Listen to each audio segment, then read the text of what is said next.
Hello everyone, आज हम पढ़ेंगे स्ट्रक्चर ऑफ डीएनए। डीएनए क्या है? DNA is our genetic material. DNA हम पहले बात कर चुके हैं कि कहाँ पर होता है, क्रोमोसोम्स में, and chromosomes are in the nucleus of our cell. अगर इस बात को हम डायग्राम से समझें, for example this is a eukaryotic cell and this is our nucleus. So nucleus में there are chromosomes and chromosomes में क्या है? DNA, right. सो डीएनए की ही आज हम बात करेंगे एंड डीएनए का आज हम स्ट्रक्चर पढ़ेंगे। डीएनए का स्ट्रक्चर होता है डबल हेलिकल। डबल हेलिकल से क्या मतलब है? Double means two, helical means strand. Strand मतलब एक लाइन, हेलिकल मतलब फोल्डेड लाइन, ठीक है। सो डीएनए जो है हमारा ऐसा दिखता है, इट इज डबल हेलिकल। ये फर्स्ट स्ट्रैंड एंड ये second strand. So DNA is a double helical molecule and DNA का ये double helical structure two famous scientist ने दिया था। They were Watson and Crick. The famous scientist James Watson and Francis Crick, इन्होंने year 1953 में double helical structure of DNA propose किया था। DNA की जो डिस्कवरी थी वो एक डिफरेंट साइंटिस्ट ने की थी। The scientist name was Friedrich mister. DNA was isolated and discovered by scientist Friedrich mister and it was discovered in year 1869। Scientist थे फ्रीडरिक मीस्टर, राइट। एंड इन्होंने ही बताया था डीएनए के बारे में that it is an acid, और उन्होंने name दिया था डीएनए को न्यूक्लिन, राइट। उन्होंने क्या कहा था डीएनए को? Nuclein. Scientist Friedrich Miescher in year 1869 named the DNA as nuclein, right. इन्होंने 1869 में डीएनए को डिस्कवर किया था, but DNA is very long polymer है, so it was difficult to study the structure. और इसलिए बहुत साल बाद in the year 1953 scientist Watson and Crick ने double helical structure of DNA model propose किया था, और आज हम उसी की बात करने वाले हैं। So this is our double helical structure. ये हमने समझ लिया कि फिजिकली डीएनए ऐसा दिखता है। नाउ इसमें क्या केमिकल्स हैं वो हम समझ लेते हैं। केमिकली जो डीएनए है दैट इज पॉलीन्यूक्लियोटाइड। मैंने आपको बताया कि डीएनए जो है वो पॉलीमर है। Polymer means made of many single units, ठीक है। सो डीएनए क्या है हमारा? पॉलीन्यूक्लियोटाइड है। न्यूक्लियोटाइड जो है वो 3 थिंग्स का बना है। फर्स्ट क्या है? पेंटोस शुगर क्या होती है? 5 carbon sugar molecule. Second thing in nucleotide is nitrogenous base. Nitrogenous base क्या होता है? Nitrogen containing organic molecule. Organic molecules हम किसे कहते हैं? ऑर्गेनिक मॉलिक्यूल्स मतलब that is made of carbon. So हमारे पास ऐसा मॉलिक्यूल है जो कि कार्बन का बना हुआ है एंड उसमें क्या है? नाइट्रोजन है। तो जब उसमें नाइट्रोजन होगा, जब एक ऑर्गेनिक मॉलिक्यूल में नाइट्रोजन होगा, तब हम उसको बोलेंगे nitrogenous base. Nitrogenous base 2 types के होते हैं। एक होता है purine and another is पिरिमिडीन्स। DNA में 2 सिमिलर प्यूरिन्स हैं एंड 2 पिरिमिडीन्स होते हैं। कौन से प्यूरिन्स हैं? एडेनिन एंड ग्वेनिन, ठीक है। ये एग्जांपल्स आपको याद रखने हैं। एंड पिरिमिडीन्स कौन से हैं? साइटोसिन एंड थाइमिन, ठीक है। सो हमारे पास 4 नाइट्रोजनस बेसेस हैं डीएनए में, that is adenine, guanine, cytosine and thymine. Purines and पिरिमिडीन्स में स्ट्रक्चरल डिफरेंस होता है। प्यूरिन्स 2 रिंग स्ट्रक्चर होते हैं एंड पिरिमिडीन्स जो है वो 1 रिंग स्ट्रक्चर है। Third thing in nucleotide is phosphate group. Phosphate group जो है वो फॉस्फोरिक एसिड से आता है। सो अभी तक हमें क्या समझ में आया? That DNA is a polynucleotide, मतलब मैनी न्यूक्लियोटाइड से बना हुआ है, ठीक है। और न्यूक्लियोटाइड क्या है? न्यूक्लियोटाइड में 3 चीजें हैं। एक है हमारा पेंटोस शुगर। कौन सी पेंटोस शुगर होती है डीएनए में? डीऑक्सीराइबोस। जो पेंटोस शुगर डीएनए में प्रेजेंट है उसको कहते हैं deoxyribose sugar, okay. Second thing है nitrogenous base.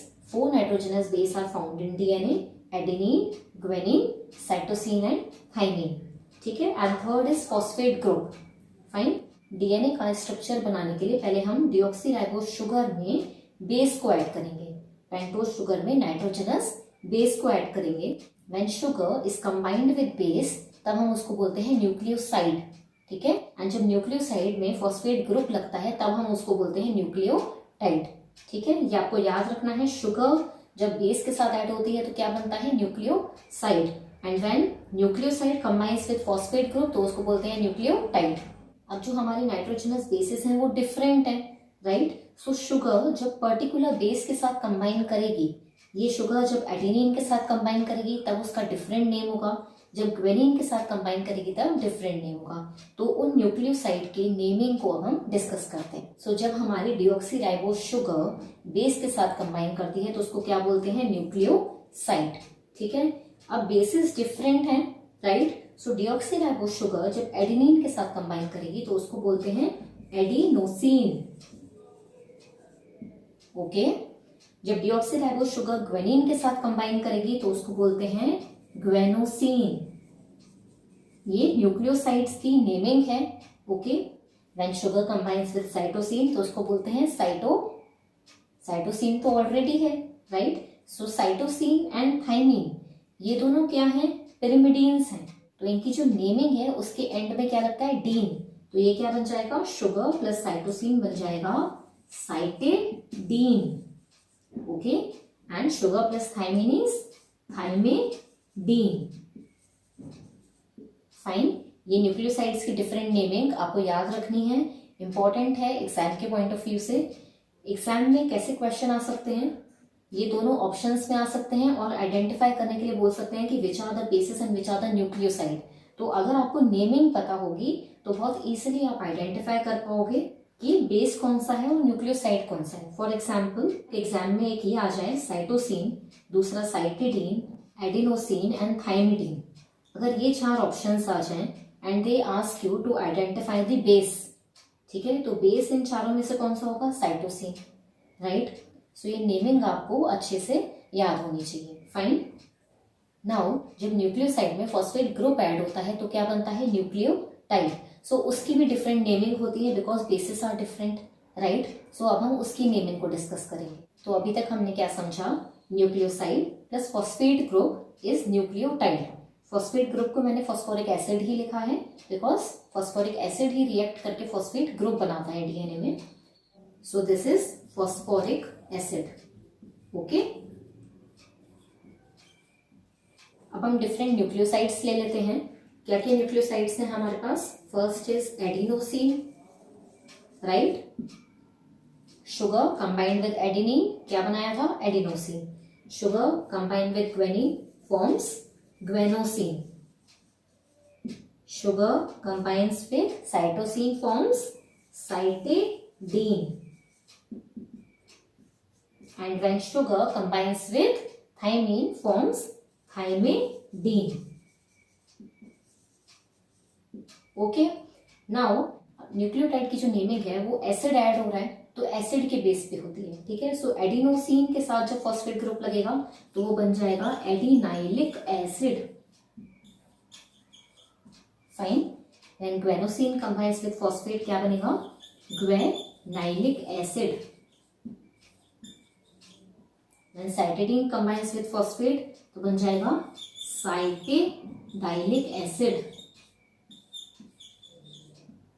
And when thymidine में ऐड होता है फॉस्फोरिक एसिड तो बन जाएगा थाइमेडाइलिक एसिड।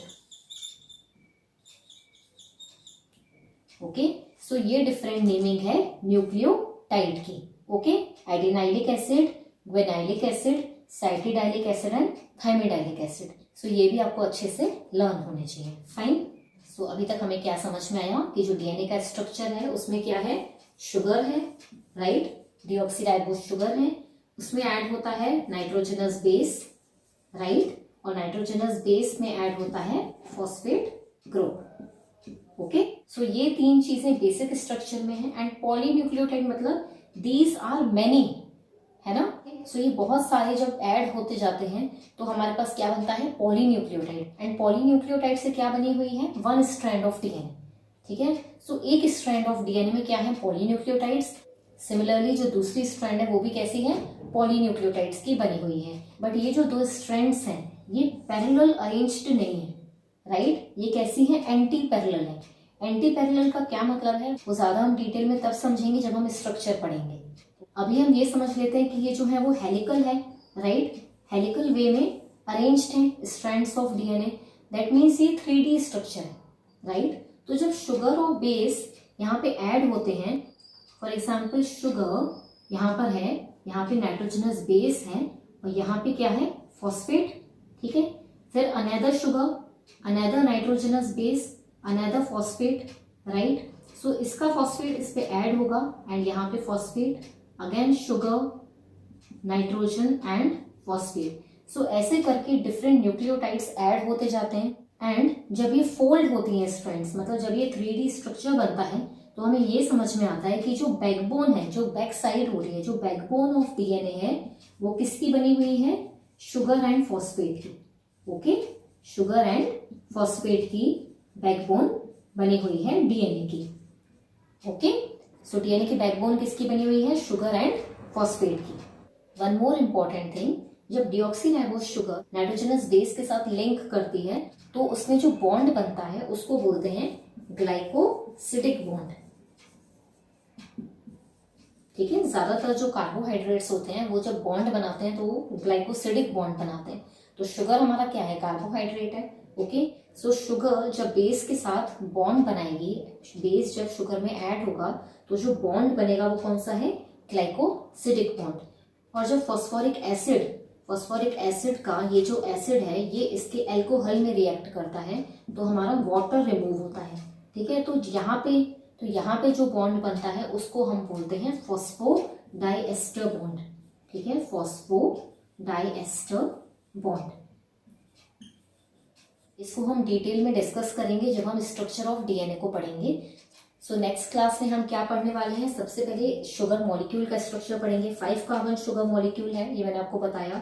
जो हमारी पेंटोज शुगर है, डिऑक्सीराइबोस शुगर है डीएनए में, वो 5 कार्बन मॉलिक्यूल है। तो सबसे पहले हम उसका स्ट्रक्चर पढ़ेंगे। ओके, पहले मैं आपको चेन स्ट्रक्चर बताऊंगी कि शुगर मॉलिक्यूल का एक बेसिक स्ट्रक्चर कैसा होता है। 5 कार्बन शुगर जो है वो मोनोसेकेराइड होती है। ठीक है, मोनोसेकेराइड्स क्या होते हैं, 3 to 7 कार्बन से बना हुआ शुगर मॉलिक्यूल को हम मोनोसेकेराइड कहते हैं। ओके, सो डिऑक्सीराइबोस शुगर का पहले हम स्ट्रक्चर देखेंगे। ओके, एक नॉर्मल शुगर का स्ट्रक्चर कैसा होता है, पेंटोज शुगर का, वो हम देखेंगे। ये स्ट्रक्चर मैं आपको समझाऊंगी। ओके, यहाँ पे डिफरेंट ग्रुप्स लगे हुए हैं, फाइन। उसके बाद इसमें बेस कैसे ऐड होता है, यहाँ पे नाइट्रोजनस बेस ऐड होता है, वो हम डिस्कस करेंगे कि कैसे ऐड होगा। ओके, कौन सा बॉन्ड बनेगा वो मैंने आपको बताया। शुगर मॉलिक्यूल है उसमें नाइट्रोजनस बेस ऐड होगा तो यहाँ पे बनेगा ग्लाइकोसिडिक बॉन्ड। ओके, यहाँ पे ग्लाइकोसिडिक बॉन्ड बनेगा, फाइन। एंड यहाँ पे हमारा फॉस्फोरिक एसिड ऐड होता है, वो कैसे ऐड होता है ये सब हम नेक्स्ट क्लास में डिस्कस करेंगे। एंड उसके बाद हम डिस्कस करेंगे कि हमारा डबल हेलिकल स्ट्रक्चर कैसे बना, why 2 strands are not parallel, वो भी हम नेक्स्ट क्लास में समझेंगे, fine.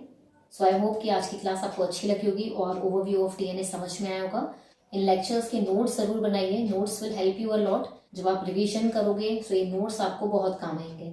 Okay, so see you in next class, thank you.